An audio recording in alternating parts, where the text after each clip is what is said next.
Bulldozer मामले पर supreme court का एक ऐतिहासिक फैसला। सुप्रीम कोर्ट ने अपने फैसले में साफ कहा कि अगर कोई आरोपी है या कोई दोषी है, उसकी सज़ा उसके परिवार को नहीं दी जा सकती।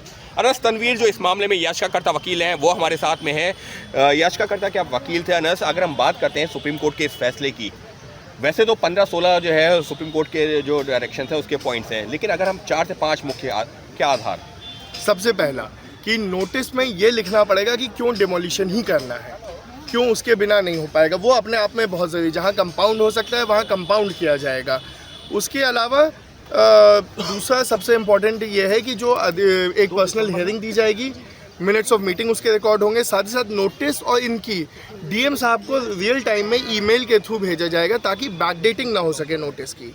और मेरे हिसाब से सबसे ज़रूरी गाइडलाइन तो ये है कि जो अधिकारी इन सब के बावजूद इलीगल डेमोलिशन करेगा तो उसकी एक पर्सनल लाइबिलिटी बनाई गई है कि वो उसके अब खुद के पैसे से वो उसको प्रॉपर्टी को रेस्टिट्यूट करेगा। मेरे हिसाब से ये इन सारी गाइडलाइंस में सबसे ज़्यादा इंपॉर्टेंट मतलब सारी यही है, लेकिन सुप्रीम कोर्ट ने अपने इस फैसले में आधार बनाया है अनुच्छेद 21 को। जी, यानी साफ तौर पर एक मौलिक अधिकार है हर किसी के घर पर छत होना। जी, मौलिक अधिकार है, राइट टू शेल्टर। और ये सुप्रीम कोर्ट ने पहले भी 1970 से लेके बार बार ये जजमेंट्स में कहा है।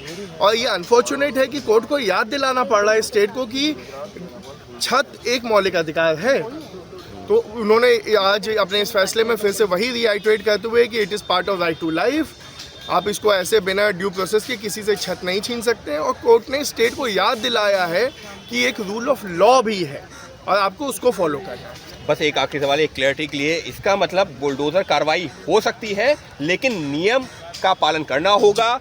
अगर जो नियमों की अनदेखी हुई तो दो अधिकारियों के खिलाफ भी कार्रवाई और उनसे जो जी बिल्कुल, हमारी पिटीशन लीगल बुलडोजर एक्शन के लिए नहीं, हम प्रो एनक्रोचमेंट नहीं है, लेकिन जहां इलीगैलिटी हो रही है वहां पे हमें यहां आना पड़ा क्योंकि रूल ऑफ लॉ नहीं फॉलो हो रहा है। तो हमारी जिम्मेदारी है कि रूल ऑफ लॉ को इम्प्लीमेंट कराएं। यानी साफ तौर पर सुप्रीम कोर्ट का ऐतिहासिक फैसला इस मायने में भी कि सुप्रीम कोर्ट ने कहा है कि जहां ज़रूरी हो वहां पर तो कार्रवाई ठीक है, लेकिन उसके लिए भी जो कुछ नियम होने चाहिए, 15 दिन का नोटिस होना चाहिए और बाकायदा वीडियोग्राफी होनी चाहिए उसको लेकर के जो है। और जो कानून का काम है कि कानून तय करेगा कि कौन दोषी है, कौन जो है नहीं है, या कौन आरोपी है। आरोपी को दोषी मान करके कार्रवाई नहीं की जा सकती। और सुप्रीम कोर्ट का ये फैसला अपने आप में एक ऐतिहासिक फैसला।